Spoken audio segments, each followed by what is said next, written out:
সকালের নাস্তায় কে কী খেতে পছন্দ করেন কমেন্টসে জানাতে কিন্তু ভুলবেন না।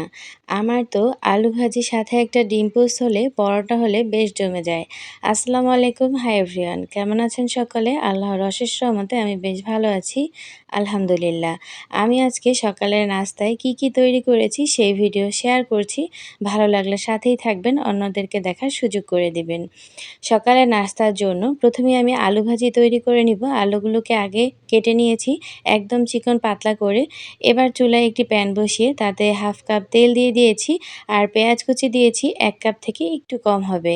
পেঁয়াজটা হালকা ভেজে নিয়ে সেখানে আগে থেকে কেটে রাখা আলুগুলোকে আমি ধুয়ে পরিষ্কার করে রেখেছিলাম সেটা দিয়ে দিলাম। এবার প্রয়োজন মতো কিংবা যে যার স্বাদ অনুযায়ী ঝাল অ্যাড করবেন। আমি এখানে ২টি কাঁচামরিচ এভাবে চিড়ে দিয়ে দিয়েছি আর দিয়ে দিলাম এখানে স্বাদ মতো লবণ। দিয়ে দিচ্ছি এখানে প্রয়োজন মতো হলুদের গুঁড়ি। এগুলো দেয়া হয়ে গেলে খুব ভালোভাবে নেড়েচেড়ে মিক্সড করে নিচ্ছি। মিক্সড করে নেওয়া হয়ে গেলে ঢাকা দিয়ে ঢেকে দিব আর অপেক্ষা করব ২ থেকে ৩ মিনিট। এই পর্যায়ে কিন্তু চুলার আঁচটা সম্পূর্ণ হাইয়ে থাকবে। জাস্ট ২ মিনিট পরে আমি ঢাকা উঠিয়ে নিচ্ছি। এবার একটু নাড়াচাড়া করে দিব আর মিডিয়াম আঁচে জাল করে নিব প্রায় ১০ থেকে ১৫ মিনিটের মতো। এর মধ্যেই আলুটা আমার সেদ্ধ হয়ে যাবে, কিন্তু গলতে পারবে না। আলু যদি গলে যায় সেক্ষেত্রে কিন্তু আলু ভাজিটা খেতে ভাল লাগবে না, সেটা ভর্তা হয়ে যাবে। এবার আমি চুলার আঁচটা সম্পূর্ণ হাই দিয়ে এখানে ফ্রোজেন ধনেপাতা অ্যাড করে দিলাম। আপনারা চাইলে কিন্তু কাঁচা ধনেপাতাটাও দিতে পারেন। আমার কাছে ফ্রোজেন ছিল সেটাই ব্যবহার করলাম।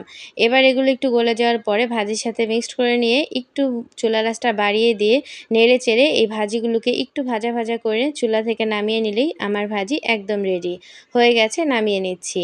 এইদিকে আমি পরোটা তৈরি করার জন্য বা ভাজার জন্য প্যান চুলায় বসিয়ে দিয়ে প্যানটা গরম হয়ে এলে সেখানে দিয়ে দিচ্ছি একটি পরোটা। এবার এই পরোটাটাকে উল্টে পাল্টে একটু ভেজে নিয়ে সেখানে প্রয়োজন মতো তেল অ্যাড করে দিচ্ছি।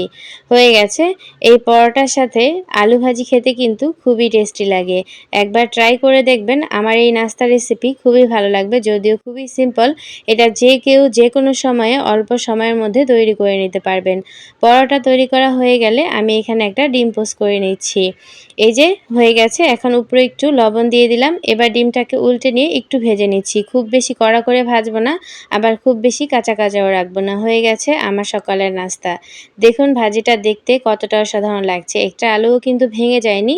আর দেখতে যতটা অসাধারণ হয়েছে, এই অল্প মশলায় এই আলু ভাজিটা কিন্তু খেতে বেশ হয়েছিল। একবার ট্রাই করে অবশ্যই দেখতে পারেন। আর আজকের এই ভিডিও কেমন লেগেছে আপনারা অবশ্যই আমাকে কমেন্টস বক্সে জানাতে ভুলবেন না। আজকের মতো বিদায় নিচ্ছি। আল্লাহ হাফেজ।